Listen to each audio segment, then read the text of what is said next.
My name is Madeline Hayes. I was 17 when my world cracked open in two places. First, when the boy I thought I loved walked away without looking back, and second, when my own parents told me to pack my bags and leave. No goodbyes, no second chances, just a door closing behind me in the middle of January. It started out like a lot of high school stories do. Jake was the golden boy varsity soccer captain, charming, easy smile, always had a plan. And me? I was quiet. A student who liked sketching in the margins of her notebooks and dreaming about a life that felt a little more alive than the one I had. With Jake, it felt like someone finally saw me. We used to talk about moving in together after graduation, some little apartment downtown with terrible plumbing and big windows. Maybe opening a small cafe where I'd design the menu and he'd charm the customers. We believed in each other's dreams like they were gospel. But that kind of belief doesn't always last. By the time summer blurred into fall, Jake had changed. His texts got shorter, the silences longer. He started talking about Stanford, law school, internships in New York. And then one afternoon in October, just as the leaves were starting to burn red and gold, he told me it was over. Just like that, no fight, no tears. Just his hand shoved deep in his jacket and a voice that didn't shake when he said, This isn't working anymore." He walked away, and I let him. I stood there in the middle of the park path, frozen in place, my scarf twisting in the wind. I didn't chase him, I didn't cry, not yet. I didn't know then that heartbreak was only the first storm coming. Jake and I met in sophomore year. It wasn't fireworks at first, not really. He borrowed my pen in history class and forgot to give it back.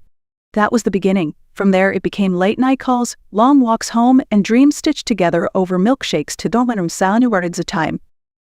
We were young, but we talked like we had the whole world figured out. I still remember the way he'd lean across the diner table, eyes lit up, saying things like, "You and me, Maddie, we're gonna make it big, screw the rules," and I believed him. I used to write his name in the corners of my sketchbook, surrounded by doodles of coffee mugs, apartment windows, and all the little things we said we'd share. It was foolish maybe, but it felt real. After graduation, something shifted. He started pulling away, like a tide retreating from shore. Our calls dropped from hours to minutes. His attention wandered during our conversations, and every time I asked if something was wrong, he'd brush it off with a quick "I'm just busy." But busy started to look a lot like disappearing. One day, I waited for him outside the library where he used to meet me. 45 minutes passed. He didn't show, no text, no excuse. That's when I knew I wasn't in his future anymore. A week later, we met at the park. It was the place where we first kissed, back when things felt simple and certain. I thought maybe we could talk, maybe I could remind him of everything we built. Instead, he ended it. "I have to focus on school," he said, not quite meeting my eyes. "You deserve someone who's all in. And right now, that's not me." I don't remember what I said. Maybe I didn't say anything at all. I think my heart was too loud in my chest to hear my own voice. After he left, I sat on the cold bench for what felt like hours, watching the wind toss the leaves, listening to the sounds of a world that didn't stop just because mine had cracked. The loss of him was sharp, but it wasn't the worst part. That came later, when I realized I wasn't just heartbroken. I was pregnant. And Jake, he would never know, or care.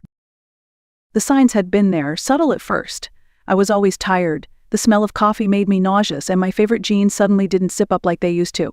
Still, I told myself it was stress, maybe hormones, maybe anything but what I feared it might be. But fear has a way of sitting in your gut until it demands to be heard. One Friday after school, I stopped by the pharmacy 2 blocks from home. I remember how the fluorescent lights buzzed overhead as I stood frozen in front of the aisle, staring at the pregnancy tests, like they might vanish if I blinked. I picked the cheapest one, stuffed it into my coat sleeve, and paid in cash. At home, I locked myself in the upstairs bathroom, the one with the chipped tile floor and the mirror that always fogged too quickly. I followed the instructions with trembling hands, heart thudding against my ribs. 2 pink lines. That's all it took to change everything. I sat on the edge of the tub for a long time, holding the test in my lap like it might explain what to do next. My thoughts raced. Would Jake come back if he knew? Could I hide it from my parents? Could I even do this? That night at dinner, the table was set like usual: meatloaf, mashed potatoes, green beans. My dad read the paper while my mom hummed to herself in the kitchen. Everything looked normal. But inside me, a storm was building. "I need to talk to you," I said, voice barely above a whisper. My father looked up, adjusted his glasses. My mom stopped mid-step, casserole dish in hand. I stood there, unable to sit, unable to breathe. I'm pregnant.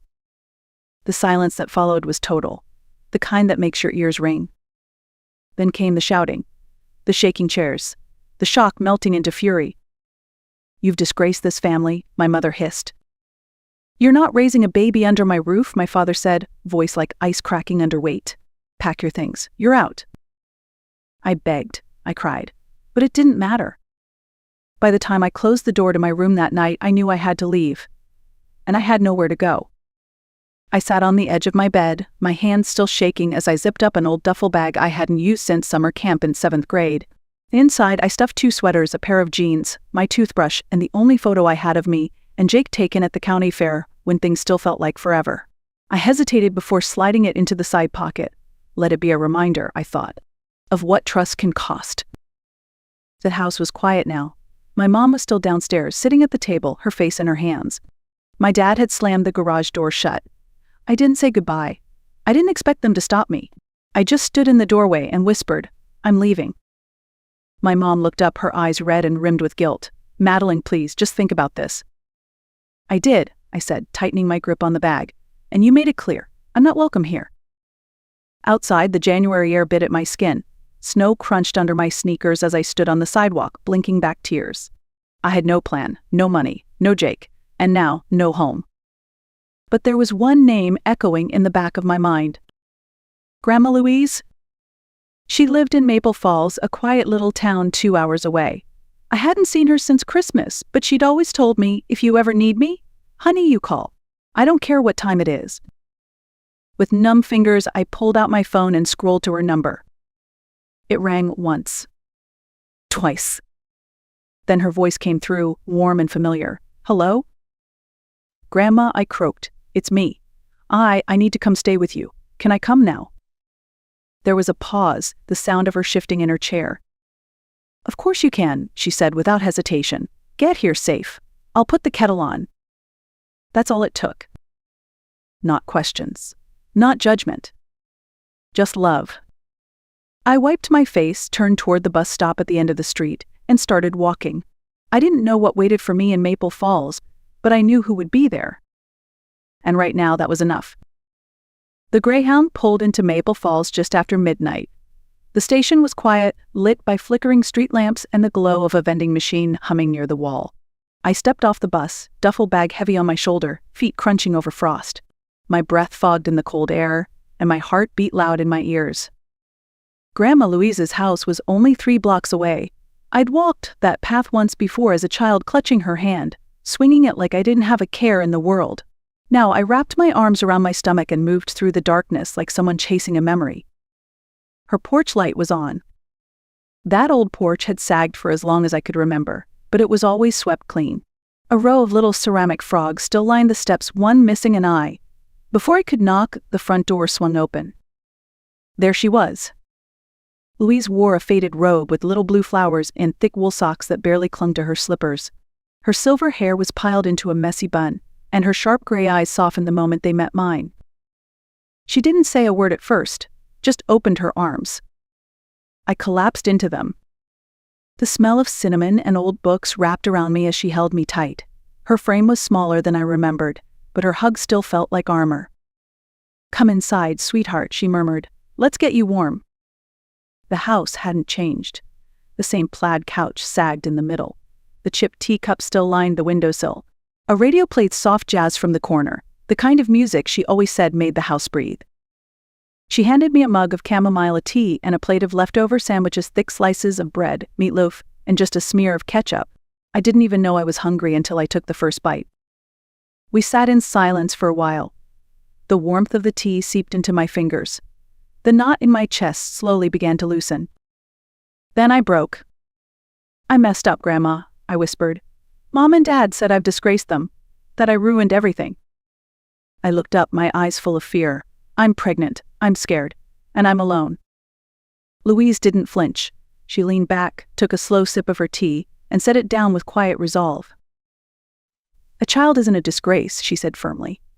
It's a beginning. Sometimes a hard one, but still a beginning. And just like that, something in me shifted. Maybe I wasn't broken. Maybe I was just starting over. The days that followed were quiet, wrapped in slow routines and the steady hum of healing. Grandma Louise didn't ask questions. She didn't push or pry. She just made space. Space for me to sleep, to eat, to cry when the weight of it all got too heavy to hold inside. Every morning we had tea. She liked her chamomile strong, with a splash of honey and exactly 2 crackers on the side. I liked mine a little lighter, but I never told her that. It felt like a tradition I didn't want to break. By mid-February, the garden out back, just a patch of frost-covered soil, started showing tiny signs of life. Louise said winter roses were stubborn things. They bloom when everything else gives up. She'd chuckle, kneeling down to check their progress. Remind you of anyone? Sometimes I helped her prune dead branches or dust off her collection of teacups. Other times I curled up on the sagging couch with a blanket pulled tight, and the radio whispering soft jazz in the background, sketching whatever came to mind. I started drawing again. Not because I wanted to make something perfect, but because it helped me breathe. At night, I wrote in a little notebook I found tucked in the back of a drawer. I didn't write about Jake or my parents. I wrote about fear, about small victories, about the baby inside me and what kind of life I wanted for us both. You don't have to be perfect, Louise would say when she saw me staring out the window too long. You just have to keep going. And I did. I got a part-time job at a local bakery downtown, just a few shifts a week. The owner, Mrs. Keller, was kind. She never asked about my belly or my past. She just taught me how to frost cupcakes and made sure I ate lunch. It wasn't easy. Some nights, I still cried myself to sleep. Some mornings, the fear came roaring back. But I was safe. I was growing. And for the first time in weeks, I started to believe that maybe, just maybe, I could do this. The day it happened was heavy with heat. Mid-August in Maple Falls could press against your skin like a warm breath, and that Tuesday morning was no different. I was standing at the kitchen sink, rinsing a chipped plate, when a sharp pain sliced through my back and settled low in my belly. My hands froze in the water. A second later, I felt the unmistakable warmth of my water breaking. "Grandma," I called, voice tight with panic. Louise appeared within seconds, her robe tied loosely, car keys already in hand. "Let's go, sweetheart," she said, not even stopping to put on shoes. "We've got a little one waiting to meet us." The drive to Springfield Mercy Hospital was a blur of contractions and deep breaths. I clutched her hand the entire way, my forehead pressed against the cool glass of the window. She didn't say much, just whispered small comforts like prayers, like anchors. In the delivery room, time folded in on itself. The pain came in waves, each stronger than the last, and I screamed until my throat went raw. Nurses moved around us in quiet rhythm, but all I could focus on was Louise's hand on my shoulder and her voice in my ear. "You're doing fine, Maddie. Just breathe. You're almost there." And then he came. A tiny, squalling miracle covered in warmth and life and everything I didn't know I needed. He had a full head of dark hair, scrunched eyes, and fists that curled like he was ready to fight the world. They laid him on my chest, and everything stopped. I looked down at him and whispered, "Elijah." It was the name I'd written in my notebook, over and over. It meant the Lord is my strength, but to me it meant something else. It meant home. I looked over at Grandma, and for the first time in months, she was crying. Happy tears. And in that moment, in that hospital room with peeling paint and fluorescent lights, I knew I wasn't just a scared girl anymore. I was a mother. 2 decades passed like seasons do, quietly, steadily, and then all at once. Maple Falls became home in every sense of the word. I never left. I turned my part-time job at the bakery into a business of my own, Hayes Hearth, named for the warmth I wanted every customer to feel walking through the door. Elijah grew up with flour on his cheeks and cinnamon in his backpack. He got a scholarship to study architecture in the city. He still came home every Sunday for dinner. One rainy afternoon in October, I heard a knock at the door. When I opened it, I didn't expect to see my parents. They looked older, smaller somehow. My mother's hands trembled around a faded umbrella. My father's voice cracked when he asked, "Is this a bad time?" I stood there, Elijah beside me, tall and strong with his father's chin in my eyes. I didn't say yes. I didn't say no. Instead, I turned to my son and said gently, "Elijah, these are your grandparents. They've come a long way. Maybe they have something to say." And for once, I let the silence do the speaking. Some wounds don't heal. But some hearts grow anyway. I didn't rebuild my life to prove anything to the people who left me behind. I rebuilt it so I could live. Fully, honestly, without shame. When my parents sat at my table that evening, sipping tea from chipped cups Grandma Louise once collected, I realized something. I wasn't angry anymore. Not because they deserved forgiveness, but because I deserved peace. Grandma Louise passed 5 years ago. She never met Elijah as a grown man, never saw the bakery expand, never got to sit on the porch swing we rebuilt in her honor. But she gave me something more lasting than advice or shelter. She gave me a foundation, a chance to grow roots in the very soil where I'd once felt discarded. And now, when women walk into my bakery with tired eyes or trembling hands, I smile the way she used to and say, "You're safe here." Because sometimes revenge isn't about fighting back. It's about rising gently, quietly, and showing the world you bloomed anyway. If this story stayed with you, I hope you'll share it, leave a comment, or simply remember your beginning might not be easy, but it's still yours. And that matters. My name is Susan Aldridge. I am 61 years old, and I never imagined that this stage of my life would begin with such humiliation. On the night of my son's 36th birthday, I found myself standing in my own kitchen, clutching a shattered plate while 100 guests stared at me as though I was a stranger in my own house. It had started like any other celebration. My son Andrew had earned a promotion at work, and his wife Vanessa insisted on hosting a grand party to mark the occasion. She invited neighbors, colleagues, and friends, filling every corner of the house with chatter and music. To the outside world, Vanessa appeared to be the perfect hostess, graceful in her white dress, accepting praise for the spotless home and delicious food. But behind that curtain of charm, I was the one who had spent days preparing every dish, my arthritic hands aching from chopping vegetables and polishing silverware. As I quietly carried a plate of food to the table, Vanessa's voice cut through the noise. "Susan, what are you doing here?" she said loudly enough for everyone to hear. I froze. "I was just going to sit down," I whispered. Her eyes narrowed. "With the guests? You know your place is in the kitchen." The room fell silent.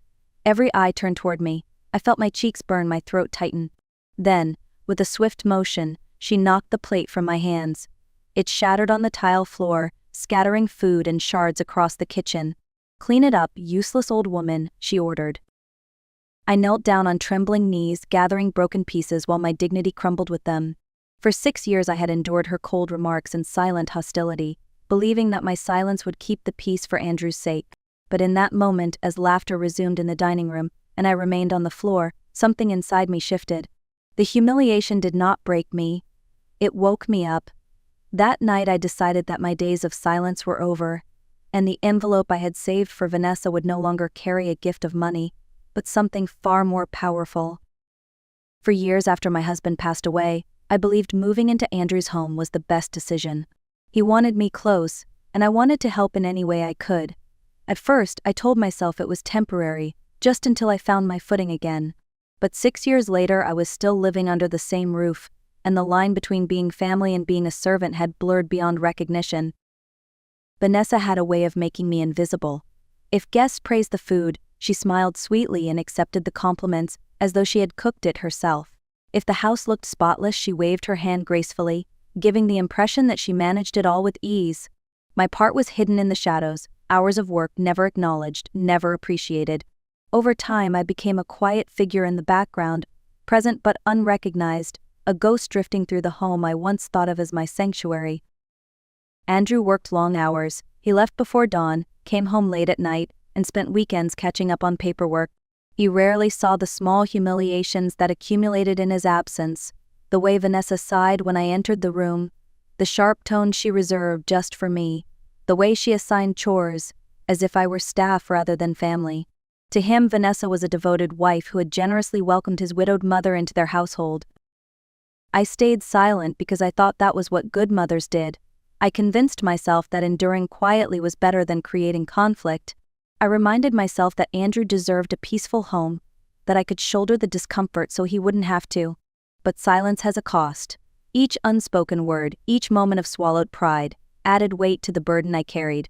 And on the night of Andrew's birthday, When Vanessa stripped me of the last shred of dignity I had left, I realized the silence had only protected her cruelty, not our family. Something had to change, and soon it would. The change began with something so small that I almost dismissed it. One Tuesday afternoon, I went to the grocery store earlier than usual. As I walked past the downtown hotel, I caught sight of a familiar figure stepping out of a red sports car. At first, I thought my eyes were playing tricks on me. But then I recognized her walk, the expensive handbag swinging from her shoulder, the flawless hair she had just had styled. It was Vanessa, and she wasn't alone. Standing beside her, leaning close, was Michael Turner, Andrew's oldest friend, the man who had been best man at their wedding, the man who came to our house every week for dinner. And in broad daylight they embraced, kissed, and laughed as if no one in the world mattered but them. I froze on the sidewalk, clutching my grocery list with trembling hands. My first instinct was to look away, to tell myself I had misunderstood, but there was no mistaking what I saw. My heart pounded in my chest, not only with shock but with a sinking dread for Andrew. He had always trusted Michael, considered him more like a brother than a friend. To imagine that trust being betrayed by both his wife and his best friend was unbearable. That night, I said nothing. I stirred soup at the stove while Andrew and Michael sat in the living room, watching the game, laughing as if nothing had changed. Vanessa brought them drinks, brushing her hand against Michael's arm in a way so subtle that Andrew would never notice. I kept my eyes on the bubbling pot, feeling the truth pressing against my chest like a secret too heavy to carry. Over the next few weeks, I began to notice patterns I had ignored before. Vanessa suddenly had more errands in the afternoons, always dressed too elegantly for a simple trip to the store. Michael stopped by more often when Andrew wasn't home, offering excuses about dropping off documents or checking in. Their phones buzzed with messages they never read in front of Andrew, and small amounts of money seemed to vanish from the household accounts, nothing large enough to cause alarm, but frequent enough to make me wonder. I started keeping notes in a small notebook hidden in my dresser drawer. Dates, times, little details that most people would overlook. When I could, I snapped discreet photos on my old phone. A text notification Vanessa forgot to clear, a receipt left in her handbag, the same red car parked outside the hotel again. Piece by piece, I gathered a picture of betrayal too sharp to ignore. I had been silent for years, but now I understood that silence would only allow the lies to grow. For Andrew's sake, I had to see this through. The truth was ugly, but it was better than living blind in a house full of deception. I realized quickly that my small notebook and blurry phone photos would never be enough. Vanessa was clever and Michael had known Andrew for decades. If I confronted them with half-formed suspicions, they would twist the story until I looked like a bitter old woman inventing tales. I needed something undeniable, something solid. That was when I decided to seek professional help. The private investigator's name was Richard Hale, a retired police officer who now worked from a modest office above a bakery downtown. I felt nervous walking in, as though I were trespassing into a world I had no right to enter. But Richard welcomed me with a steady gaze that carried no judgment. I showed him the few photographs I had taken and explained what I had seen outside the hotel. He studied the evidence quietly, then nodded. "Miss S. Aldridge," he said, "this goes deeper than you realize. If you want the truth, I can get it for you." For 2 weeks, Richard followed Vanessa and Michael. He documented their meetings, gathered financial records, and checked public archives. When he finally returned, he carried a thick file that made my stomach twist before I even opened it. Inside were photographs far clearer than mine, Vanessa and Michael together at restaurants, leaving hotels, exchanging envelopes. There were bank records showing small but steady transfers from Andrew's accounts to places they should never have gone. And most shocking of all, there were documents revealing that Vanessa wasn't even Vanessa. Her real name was Carla Ramirez. Before marrying Andrew, she had lived in Nevada under a different identity. Richard slid across a photocopy of a marriage certificate. Carla Ramirez legally married to a man named Robert Castillo. That meant her marriage to Andrew was never valid. My hands shook as I read the words, the room spinning around me. Andrew, my hard-working son who believed he had built a safe and stable family, was living with a woman whose entire life was a fabrication. Richard spoke gently but firmly. "She's not just unfaithful. She's part of a pattern. Multiple names, multiple husbands, bank accounts drained and abandoned. She and this Michael Turner may have been working together for years. Your son isn't their first victim. He's just the most profitable one." I left his office with the file clutched against my chest, a storm raging inside me. The woman who dismissed me as useless had built her life on lies. And now, at last, I had proof strong enough to bring her empire crashing down. Back in my small room at the end of the hall, I placed the thick folder on my desk and stared at it for a long time. For months, I had saved an envelope with $40,000 inside, money scraped together from my widow's pension, careful budgeting, and little sacrifices that no one else noticed.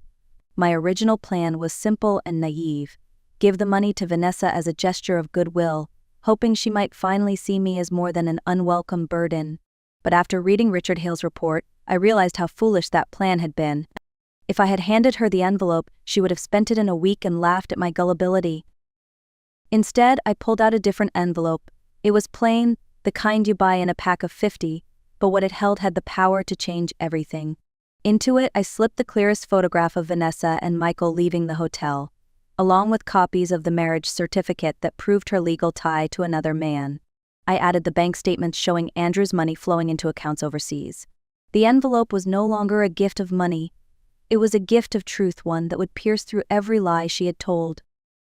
In the days leading up to Andrew's promotion dinner, I kept the envelope hidden behind a row of cookbooks in the kitchen. Each time I saw Vanessa strut through the house, issuing orders as though she owned every inch of it, I felt a surge of resolve. She believed she had fooled everyone, but she had underestimated the one person she considered powerless. She had mistaken my silence for weakness. That was her greatest mistake. I knew the dinner would be filled with influential guests, colleagues, neighbors, and of course Michael. Vanessa had orchestrated the evening to shine, to bask in admiration for Andrew's success while presenting herself as the perfect wife. But that night, I planned to step out of the shadows, no longer the quiet servant, no longer invisible. I would walk into that dining room and hand her an envelope that would shatter the world she had built brick by brick, and I would do it in front of everyone. The night of Andrew's promotion dinner arrived with a kind of tension that only I seemed to notice. Vanessa glided through the house in a sapphire blue dress that shimmered under the chandelier light. She had arranged the table with expensive flowers, hired a pianist to play softly in the background, and greeted every guest with that polished smile she wore like armor. To anyone else, she looked like the perfect hostess. To me, she looked like a predator circling her prey. Andrew returned from work just in time, his tie loosened, his eyes tired but proud. He kissed Vanessa's cheek, grateful for her efforts, never suspecting the truth behind her performance. Then Michael Turner arrived, carrying a bottle of wine, his voice booming as he congratulated Andrew like the loyal friend he pretended to be. The sight of him made my stomach twist, but I kept my expression steady. Tonight was not about anger, it was about evidence. Dinner unfolded like a script Vanessa had rehearsed 100 times. Guests complimented the food, which I had spent the day preparing, and she accepted the praise with feigned humility. Andrew's colleagues laughed at Michael's jokes. Glasses clinked, candles flickered, and for a moment it almost looked like the picture of success. Almost. Then Vanessa rose to make a toast. Her glass of wine caught the light as she smiled at Andrew. "To my wonderful husband," she declared, "whose hard work gives us this beautiful life. And to Michael, who has been like family to us all these years." The room filled with polite applause. That was my cue. I slipped off my apron and stepped into the dining room. Conversations faltered. Forks rested on plates. I had never interrupted one of Vanessa's dinners before. My voice was calm, but it carried. "Vanessa," I said, "I think there's something you should see." Her smile froze. "Susan, we're in the middle of a toast," she replied sharply. "Whatever it is can wait." I shook my head. "No, it can't." From the pocket of my cardigan I pulled out the envelope. "I prepared this for you. Consider it a gift." She hesitated before taking it. The room so silent that I could hear the crinkle of paper as she slid out the first photograph. It showed her and Michael locked in an embrace outside the hotel, their faces unmistakable. The color drained from her cheeks. She swayed slightly, her glass nearly slipping from her hand. Gasps echoed around the table. Michael's confident smile collapsed into panic. Andrew leaned forward, confusion etched across his face. "What is this?" he demanded. Vanessa fumbled with the papers, pulling out the marriage certificate bearing another man's name beside hers. Then came the bank statements, rows of transfers leading to offshore accounts. Her lips parted, but no words came. Her knees buckled, and she sank to the floor, clutching the papers as if they were knives. Andrew stood frozen, staring at his wife and his best friend, realization dawning with each passing second. "Michael," he said, his voice shaking, "tell me this isn't true." Michael opened his mouth, but no excuse came. The silence was its own confession.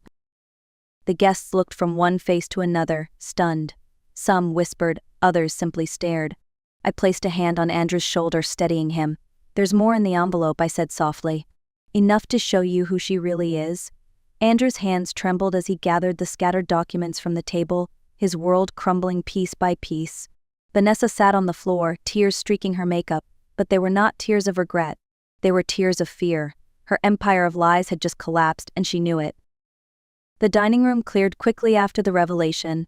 Guests excused themselves in awkward silence, eager to escape the discomfort that hung in the air. Within minutes, only Andrew, Vanessa, Michael, and I remained. Andrew stood rigid, clutching the documents, his face pale with shock.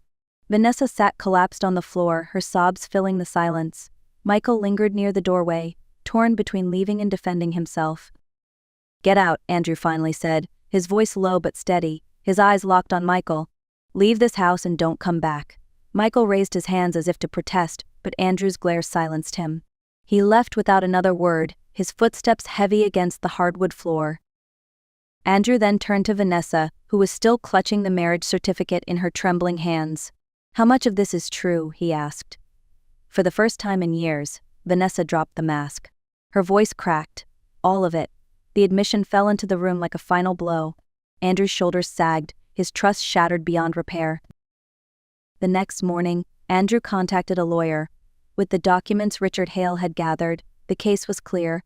The marriage was invalid because of bigamy, and Vanessa Carla Ramirez had no legal claim to Andrew's assets. The lawyer also uncovered years of fraudulent transfers, enough to open a civil case for the stolen money. Michael, sensing the walls closing in, reappeared a week later with his own lawyer. In exchange for immunity, he provided testimony against Carla, handing over records of their schemes. His betrayal was as swift as it was cold, leaving Carla without an ally. Carla's fury was spectacular. She stormed back into the house one evening, shouting threats, breaking dishes, declaring that she would destroy us all. But Andrew had already filed for a restraining order, and the police escorted her out within minutes.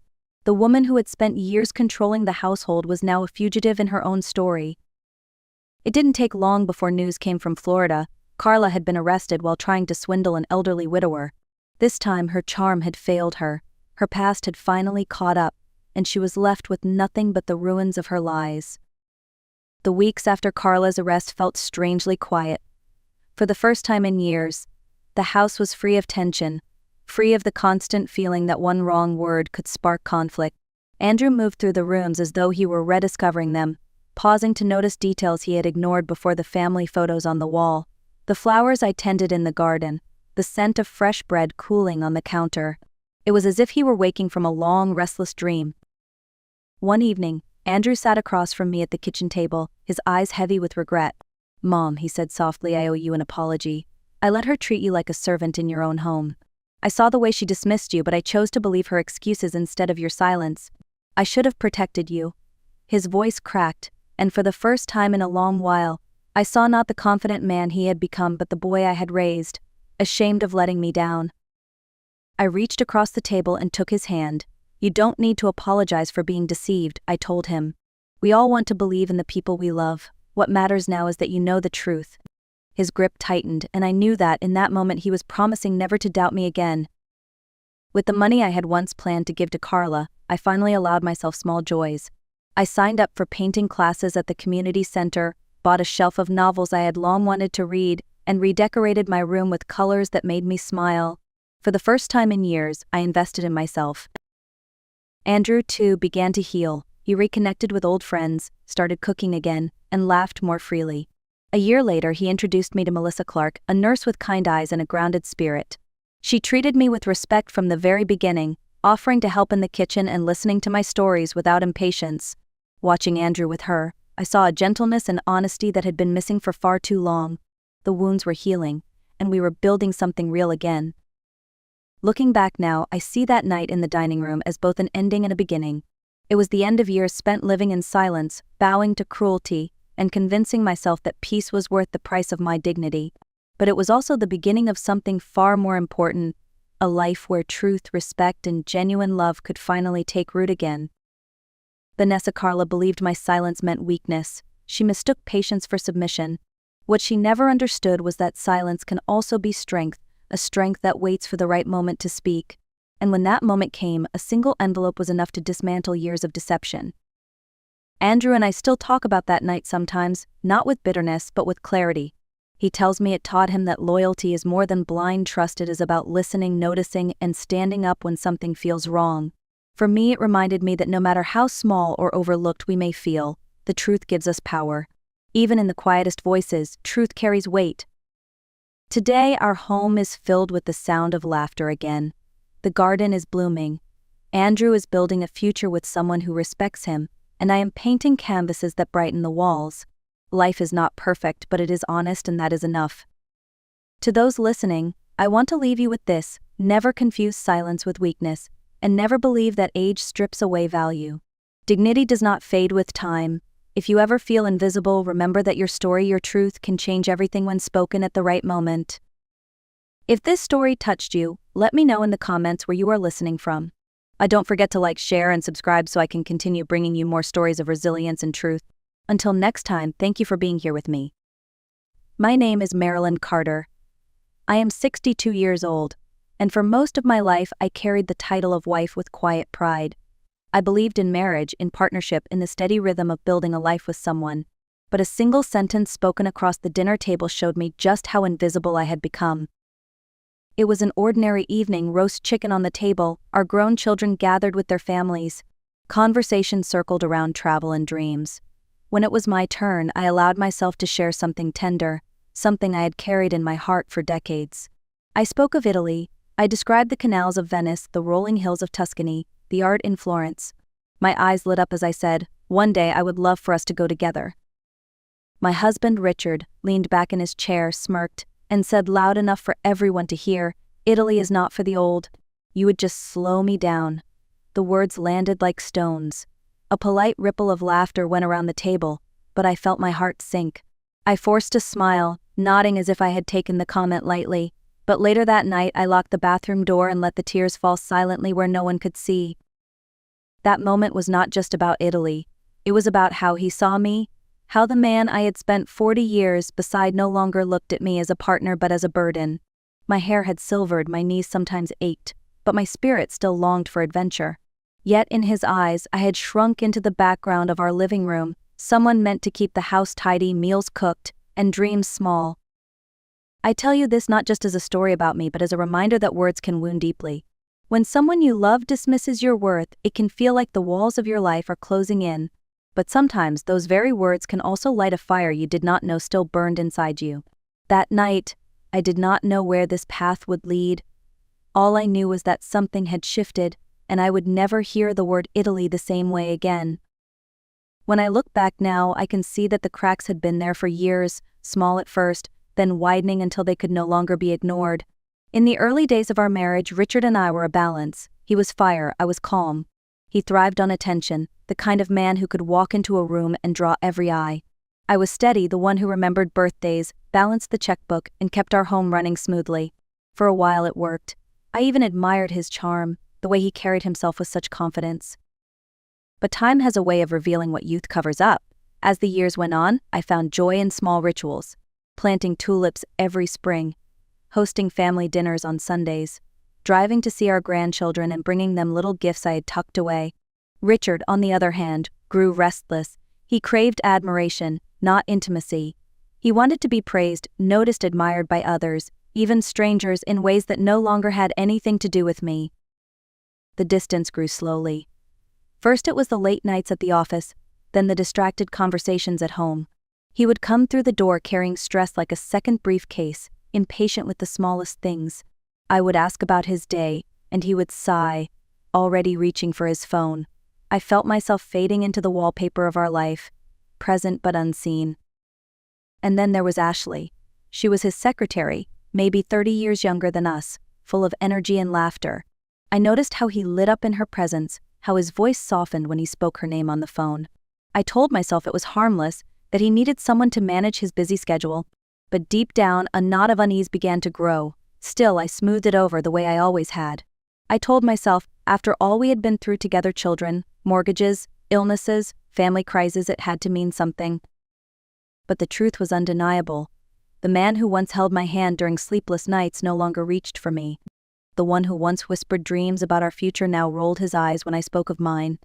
Those small cracks, the offhand comments, the distracted glances, they were all pieces of a puzzle I refused to see clearly. And yet clarity was coming, whether I was ready or not. The breaking point came on an otherwise ordinary Tuesday, the kind of day that should have passed without notice. I was folding laundry in the kitchen, the hum of the dryer filling the silence, when Richard walked in with his usual briskness. He barely looked at me, muttering about deadlines and meetings, shuffling through his briefcase like always. Then, as casually as if he were mentioning a trip to the grocery store, he said, "I will be out of town for 2 weeks. Italy, meetings, do not wait up." Italy. The word struck me like a physical blow. My Italy, the dream I had carried quietly for decades, the one place I had begged him to go with me. And here he was, speaking of it with the same indifference as a train schedule. My hand froze on the dish towel. "Since when are you going to Italy?" I asked, trying to steady my voice. He waved a dismissive hand. "Work. You would not enjoy it. Too much walking, too much noise. You would get tired." He did not even attempt kindness. It was not about sparing me or protecting me. It was about removing me from the picture. That night, when he stepped out to take a call, I overheard it. His voice was not clipped or businesslike. It was smooth, warm, playful. And then I heard her name, Ashley, the confirmation I had been denying for months. He was not just going to Italy, he was going there with her. Oddly enough, I did not cry. Not this time. Instead, a stillness washed over me, as if the chaos inside had finally gone quiet. The anger was there, sharp and bitter, but beneath it pulsed something stronger. Clarity. For years, I had told myself stories about loyalty, about patience, about sacrifice. In that moment, all the illusions fell away. I saw the truth clearly for the first time. He had stolen my dream and handed it to someone else, and in doing so, he had also freed me from the prison of pretending. The following days felt surreal. I watched him through new eyes. The extra time spent at the gym, the careful grooming before work, the late night scrolling on his phone with that faint smile tugging at his lips. It all made sense now, but instead of spiraling into despair, I felt a new kind of focus. I began to whisper to myself, "You are not powerless. You are not done." That phrase became my anchor. I did not yet know exactly what I would do, but I knew one thing with absolute certainty. When Richard returned from Italy, he would not come home to the same woman he had left behind. He thought Italy would be his triumph. He did not realize it would become the birthplace of mine. The night after I overheard that call, I sat alone at the kitchen table with a pad of paper and a pen. For decades I had made lists of groceries, chores, errands. But this list was different. This one was about power. I wrote down everything Richard and I owned, everything he valued, everything he assumed was untouchable.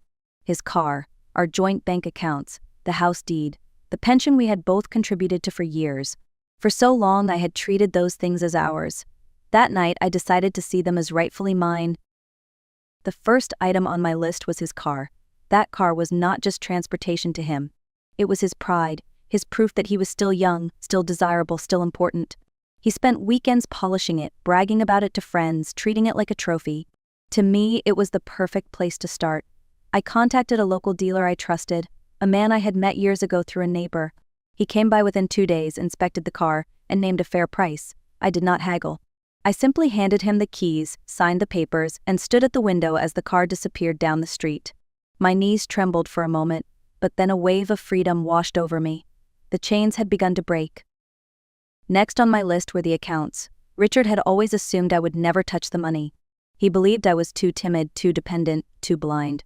But every dollar in those accounts represented years of my labor, meals cooked, children raised, a home managed, his career supported.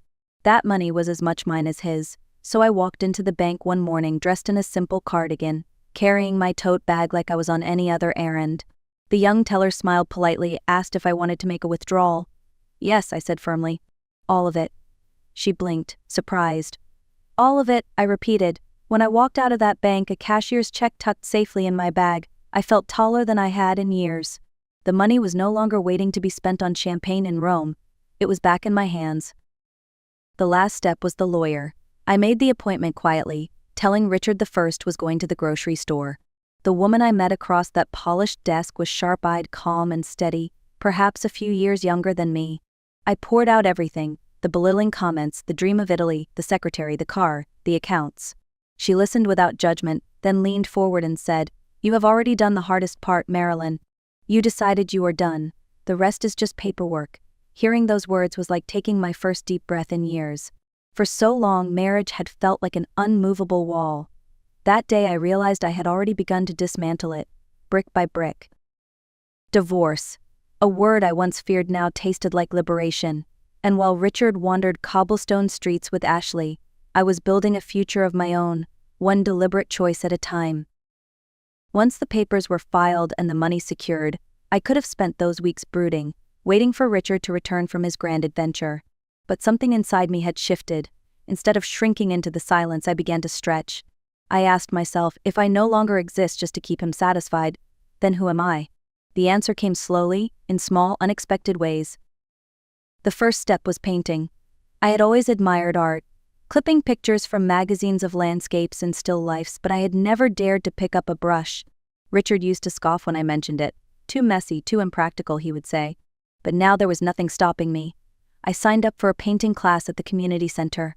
On the first day, I stood before the blank canvas with trembling hands, certain I would make a fool of myself. But when I let the colors spill across the canvas, something lit up inside me. The teacher, a cheerful man with paint on his shoes, looked over my shoulder and said, "You have an eye for this." Those simple words landed in a place that had been starved for years. Not praise for how I looked, not thanks for what I did for others, but recognition for something that belonged to me alone. Then came friendship. A few women I knew from church invited me on a day trip to a coastal town 2 hours away. I almost declined out of habit, worried about the time, the cost, the responsibility of being home. But then I realized there was nothing to hold me back anymore, so I went. We wandered the boardwalk, ate fried clams, and laughed until our cheeks hurt. For the first time in decades, I was not glancing at the clock, wondering what kind of mood Richard would be in when I got home. I was free to enjoy the moment. Even the garden took on new life. That little patch of earth behind our house became my Tuscany. I dug my hands into the soil, planting tomatoes, basil, and lavender. Each sprout that pushed through the dirt felt like a declaration. Growth is always possible, no matter the season. While Richard chased sunsets in Rome, I was learning to create beauty in my own backyard. It turned out freedom did not need a passport. It needed only the courage to claim it. The day Richard returned felt like the final act of a long play. I had rehearsed it in my mind so many times that when it finally came, there was no nervousness left in me, only a calm certainty. I heard the crunch of tires on the gravel driveway, the taxi pulling up. The front door swung open, and there he was, tanned from the Mediterranean sun, suitcase in hand, smelling faintly of cologne I did not recognize. He had the swagger of a man convinced he had fooled everyone, certain he was stepping back into a life preserved, just as he left it. "Well," he said with a grin, dropping his bags in the hallway. "Home sweet home." I studied him quietly, taking in the arrogance on his face. Then his eyes flicked toward the driveway, and confusion crossed his expression. "Where's the car?" he asked sharply. "Sold," I said, my voice calm as stone. His head snapped toward me. "You what?" "I sold it," I repeated, folding my hands on the table. "It is gone." His face reddened. "That car was worth exactly what I got for it," I interrupted, steady and unwavering. "And that money is mine now, just like the accounts, just like my time, just like my future." He froze. The color drained from his face as he processed my words. "The accounts? All of them?" "Every last dollar," I answered, "withdrawn and secured. You will not be buying champagne in Rome with that money anymore?" For a long moment he just stared, his mouth opening and closing like a fish out of water. Fury and disbelief battled on his face. He slammed his suitcase shut and straightened up, as if trying to reclaim control. "You cannot do this. I will not allow it." That was the moment I laughed, not cruelly but freely, like someone who had finally stepped out of a cage. "You will not allow it." "That is the problem right there, Richard. You spent decades believing I needed your permission. But I do not. Not anymore. The papers are filed. The lawyers are handling it. You no longer get to allow or forbid anything in my life." He staggered back, stunned. His voice dropped to a low growl. "You ungrateful, bitter stop," I cut in, raising a hand. My voice did not shake.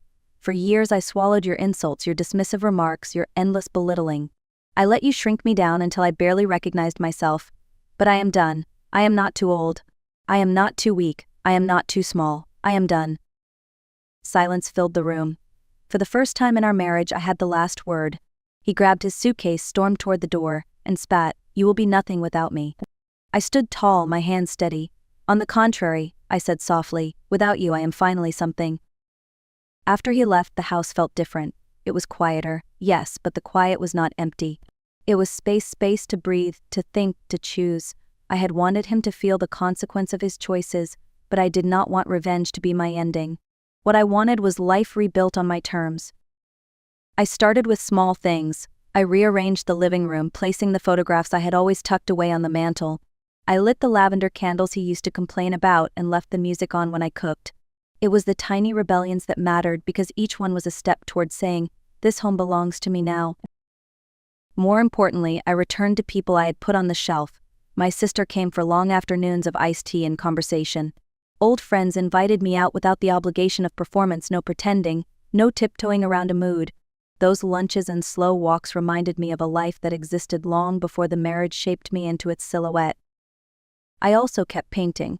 The canvases stacked in the corner began to tell a new story: color, bold strokes, a woman who trusted her own eye. The first gallery that agreed to hang one of my pieces was a tiny place downtown with a woman owner who believed in second acts. When a neighbor stopped by and said, "You look different," she smiled like someone who had been given back a friend. That small recognition felt like sunlight. Travel came later, and when it did, it was gentle. I took a short trip to a bed and breakfast upstate, the kind of weekend that is quiet and restorative. I walked trails, wrote in a journal, and ate breakfast on a porch that overlooked trees. I went not to prove anything to anyone, but because I finally could choose for myself. My garden flourished. The tomatoes and basil I planted became more than food, they were evidence. Growth after hardship is not dramatic. It is steady, tender, and persistent. That is how I wanted my life to be. The point is not that he failed, or that I taught him a lesson. The point is that I remembered who I was when no one else was watching. I did not become bitter, I became awake, and waking up felt like a gift I had earned. If you have listened this far, thank you. My story is not unique in its pain, but it is chosen in its response. I could have spent years waiting, shrinking, trying to make someone else see me. Instead, I chose to stand. I sold what no longer served me, reclaimed my resources, and used them to build a life that honors who I am. If there is one honest piece of advice I would give you, it is this: your worth is not determined by someone else's need for you. Age is not a sentence, it is permission to finally live for yourself. Small acts add up. Quiet choices change things. You do not need drama to reclaim a life, you need resolve. If this story touched you, share it with someone who needs the reminder. Leave a comment to tell me where you are watching from. If you want more stories like this, hit subscribe and ring the bell. Like the video if you believe it is never too late to choose yourself, and share it with a friend who might need to hear that message today. Thank you for being here. Remember, it is never too late to begin again.